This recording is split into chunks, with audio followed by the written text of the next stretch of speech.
Assalamualaikum warahmatullahi wabarakatuh. Shalom, Om Swastiastu, Namo Buddhaya, salam kebajikan, Rahayu. Selamat pagi teman-teman semua, dan juga tentunya kepada Bapak Aditya Pradana SHMH, selaku dosen pengampu mata kuliah Hukum Pajak. Perkenalkan, saya Nadifa Azahra dengan NIM E1A023097 yang akan mempresentasikan terkait dengan retribusi penyediaan tempat khusus parkir di luar badan jalan, digitalisasi sebagai peluang dan juga sebagai tantangan. Di sini yang akan menjadi pembahasan kita, mungkin sebelum kita masuk, kita harus memahami dulu bagaimana kemudian peran pajak dan juga retribusi ini sebagai sumber utama pendapatan asli daerah. Ketika kita melihat sistem desentralisasi yang sudah diterapkan di Indonesia, ini berakibat dengan adanya bahwa pemerintah daerah ini dituntut untuk bisa mengelola dan juga mencari pendapatan daerahnya sendiri untuk mereka bisa eee, mengelola dan juga mengembangkan kebutuhan-kebutuhan di daerahnya itu sendiri. Nah, beberapa dua hal yang menjadi sumber utama pendapatan asli daerah yang signifikan ini adalah terkait dengan pajak dan juga retribusi, gitu. Namun di sini kita, akan mencoba meng-highlight dari sisi retribusi itu sendiri. Dalam hal retribusi, ini salah satu mungkin yang cukup familiar dengan kita adalah terkait retribusi parkir. Kenapa demikian? Gitu, karena, ketika kita melihat bagaimana kondisi sosial masyarakat yang ada, saat ini masyarakat, dihadapkan dengan kehidupan yang menuntut mereka untuk mengadakan mobilisasi dengan sangat-sangat cepat dan juga efisien gitu. Hal ini kemudian mendorong masyarakat untuk kemudian masing-masing dari mereka itu untuk menunjang mobilisasinya, itu mereka memiliki kendaraan-kendaraan sendiri. Nah, dengan banyaknya jumlah kendaraan yang ada saat ini dan juga dimiliki oleh masyarakat, tentu mendorong untuk adanya peningkatan juga fasilitas-fasilitas yang bisa menunjang kebutuhan masyarakat yang memiliki banyak kendaraan ini gitu ya. Nah, namun ketika kita melihat bagaimana kondisi eee, permasalahan khususnya di bidang parkir ini ya, itu ada beberapa permasalahan yang bisa kita lihat. Dalam retribusi parkir gitu. Retribusi parkir ini, permasalahan-permasalahan yang sering kita lihat adalah bagaimana kebocoran dana dari, retribusi parkir yang, masih sering terjadi, kemudian juga bagaimana tarif parkir ini tidak seragam atau tidak, sama di setiap tempatnya, dan juga munculnya juru parkir liar sebagai oknum-oknum yang kurang bertanggung jawab, sehingga mengakibatkan adanya permasalahan-permasalahan tadi, seperti kebocoran dana dan juga tarif parkir yang, tidak seragam. Nah, selanjutnya dengan adanya permasalahan-permasalahan tersebut, ini, eee, kita bisa melihat bahwasanya digitalisasi ini bisa menjadi solusi yang baik untuk mewujudkan optimalisasi dan juga efektivitas retribusi, parkir itu sendiri. Nah, di sini kita mungkin flashback sedikit bagaimana, dasar hukumnya sebetulnya, hubungan antara pemerintah pusat dan daerah yang tadi sempat kita singgung sebelumnya, bahwasanya di sini pemerintah daerah memiliki kewenangan, untuk mengelola rumah tangganya sendiri, itu menjadikan adanya, hubungan hierarki antara keuangan pemerintah pusat dan juga pemerintah daerah, gitu.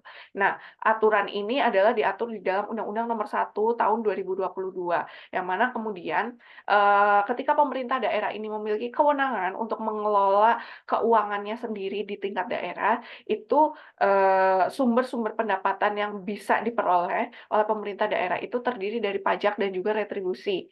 Nah, di dalam retribusi ini, itu ada pengklasifikasiannya lebih lanjut. Di dalam Peraturan Pemerintah Nomor 35 Tahun 2023 disebutkan bahwasanya klasifikasi retribusi itu terbagi menjadi 3. Yang pertama adalah di sektor jasa umum, retribusi jasa usaha, dan juga retribusi perizinan tertentu.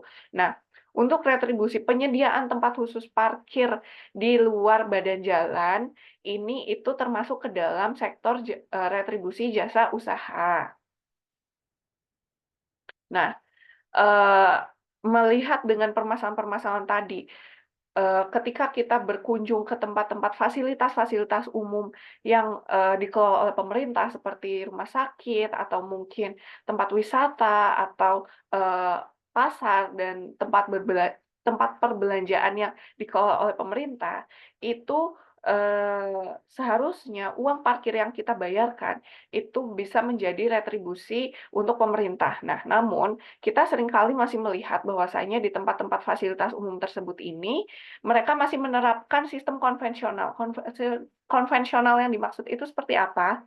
Di sini adalah,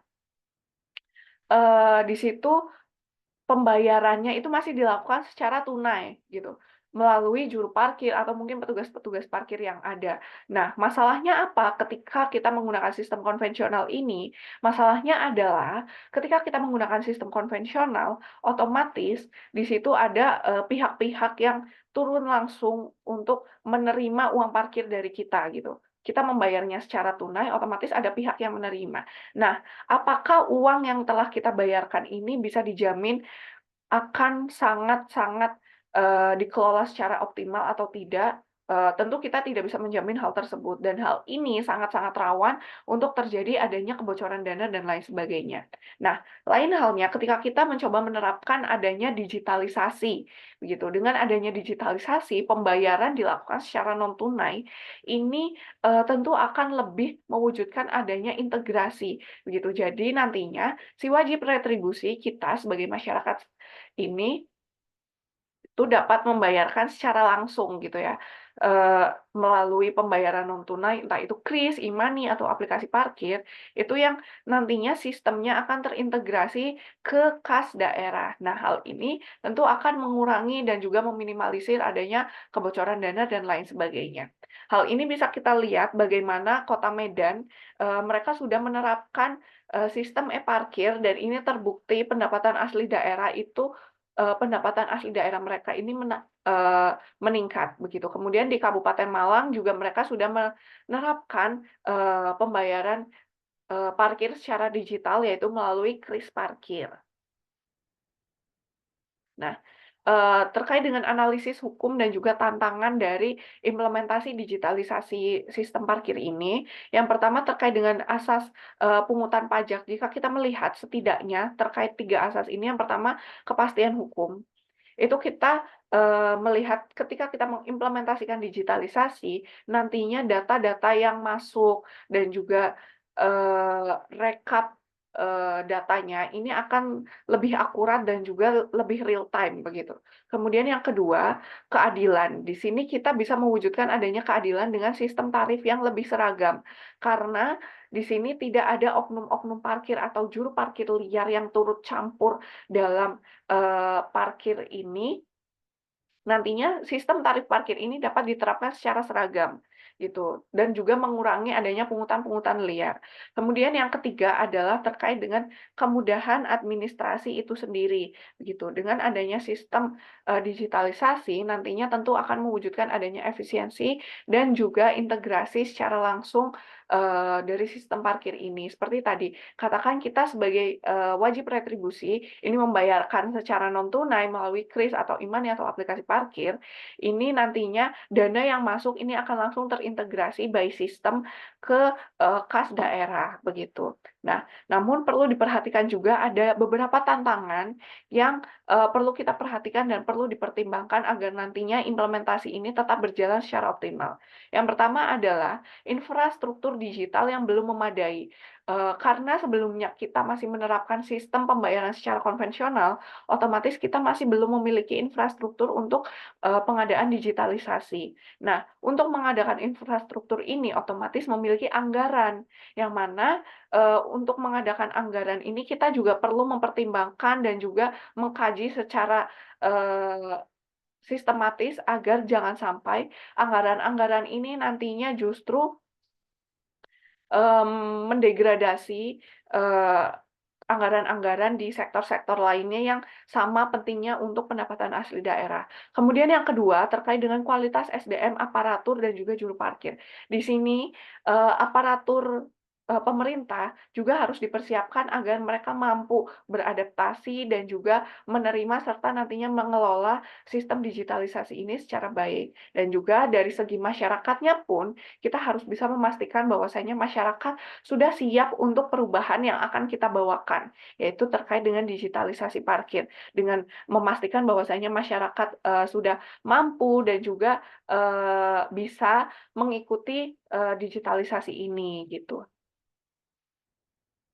Nah, jika kita melihat dengan sistem digitalisasi ini, ada peluang, yang dapat menjadi hal yang baik ketika kita menerapkan digitalisasi. Yang pertama, ini bisa meningkatkan pendapatan asli daerah. Mengapa? Karena sistem integrasi, sistem sistem yang terintegrasi tadi, itu mengurangi adanya kebocoran-kebocoran dana, sehingga dana-dana yang masuk ini betul-betul bisa langsung, masuk ke dalam kas daerah secara optimal, begitu. Kemudian yang kedua, ini juga bisa mewujudkan adanya good governance, karena, secara tidak langsung sistem digitalisasi ini mewujudkan adanya, sistem pemerintahan yang baik dan juga meningkatkan kepercayaan masyarakat terhadap pemerintah, gitu. Dengan sistem retribusi yang diterima secara optimal, nantinya pemerintah juga bisa melakukan pengelolaan secara baik, mengurangi adanya penggelapan-penggelapan dana atau kebocoran dana, ini tentu akan mewujudkan adanya suatu good governance. Nah, rekomendasinya agar, digitalisasi ini bisa tetap berjalan dengan baik adalah yang pertama, perlu adanya penguatan terkait dengan regulasi. Untuk bisa mengimplementasikan digitalisasi dengan baik, juga perlu selaras, dengan adanya regulasi yang mengatur hal tersebut. Tujuannya apa? Agar nantinya implementasi ini betul-betul berjalan, sesuai dengan arahan sebagaimana mestinya dan juga ada guideline yang baik untuk pelaksanaan digitalisasi. Kemudian yang kedua, peningkatan SDM dan juga literasi digital. Di sini kita perlu meningkatkan bagaimana kualitas dari pihak-pihak yang akan terlibat di dalam sistem digitalisasi ini. Entah itu dari aparatur itu sendiri maupun dari masyarakatnya itu sendiri.